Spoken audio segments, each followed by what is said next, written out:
So now that all the estate documents have been finalized and approved, so we need to know the next step for any estate planning firm, which is billing the client for service being provided.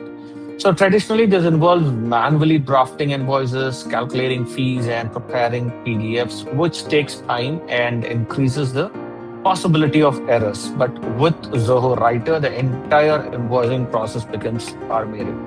Because on the client's engagement type, whether it's a full estate plan, will drafting, trust formation, or POA preparation, the system can pull all the required details directly from the intake sheet. So, which feels like consultation charges, or while drafting fees, or trust setup fees, notary charges can be of anyone. All these are automatically populated into the invoice template without any manual entry. And writer can even calculate subtotals, taxes, and the final payable amount using formulas built into the document.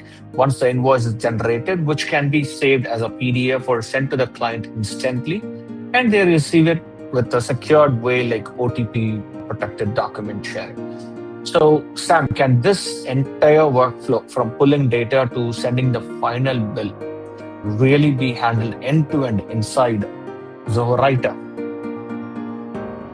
Yes, Any. Writer's merge automation makes billing extremely efficient.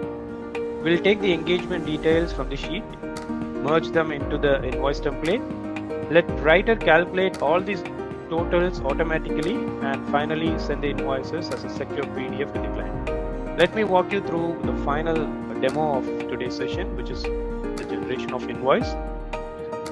So we have the data in Zoho sheet with all the fee details starting from billing draft, trust formation, healthcare, and everything. So we have all the details of the billing to be added.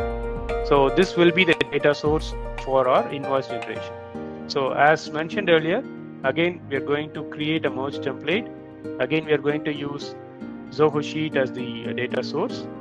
Once you add the data source here, all the details will get listed here as the fields, and based upon your requirement, you can include the fields here. So in this specific case, I have used document sequence number for invoice number. So you can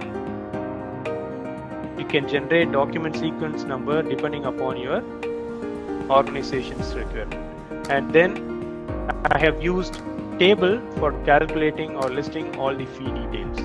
And an additional information here is I have used formula here to calculate the sum of all the values, and I have again used a formula to calculate the percentage, then finally one more formula to calculate the sum of subtotal and tax. Now I have the detail here.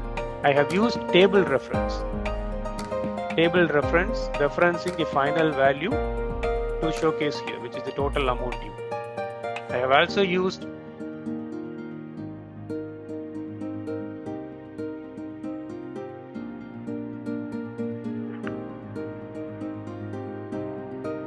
Now you can see the preview merge option. So once you click the preview merge,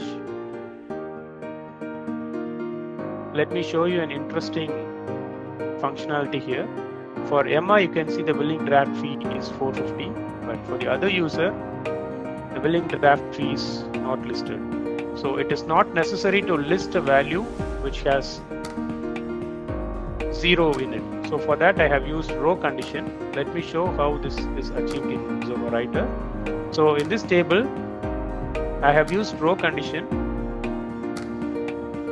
which will show the value only if it is greater than 0. So by using this, we have achieved hiding or showing a specific row. If the value is 0, we will not be showing it or listing it in the final invoice. So by this way, we can include formulas, conditions, and everything to make sure that the invoice is completely in our control. And finally, you can send it as a mail to the end user. So this is all about generating invoice using merge templates. Great, thank you so much for showing us on how the invoice generation can be done. So now let's look at the benefits of using Zoho Writer. So